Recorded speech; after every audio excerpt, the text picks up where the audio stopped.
કેમ છો ઓલા ગુજરાતી મિત્રો? જોઈ શકો છો તમે 31/1/2025 કાલે છે 1 ફેબ્રુઆરી 2025 એટલે કે બજેટનો દિવસ, બરાબર છે.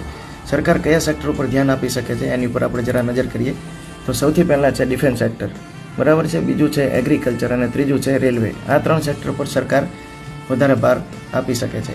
અને બીજો એક મેજર ફેરફાર એ જવા થઈ રહ્યો છે કે ટેક્સ સ્લેબમાં પણ ખાસ ફેરફાર થઈ શકે છે. જોઈએ હવે નિફ્ટી 50 શું કરી શકે છે આવતીકાલના દિવસે. તો નિફ્ટી 50 એક ડબલ બોટમ બનાવીને અપસાઇડ બ્રેકઆઉટ આપી ચૂક્યું છે, એટલે કે હવે અપસાઇડ જવા માટે રેડી છે, બરાબર છે.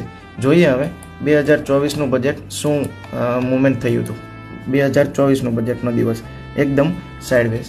જોઈએ હવે 2023ના બજેટનો દિવસ, બરાબર છે. 2023ના બજેટનો દિવસ એટલે કે એકદમ વોલિટાઇલ દિવસ હતો. અને 2022ના બજેટનો પણ એ વોલિટાઇલ સિનારીઓ જ હતો, બરાબર છે. તમે જઈને જોઈ શકો છો.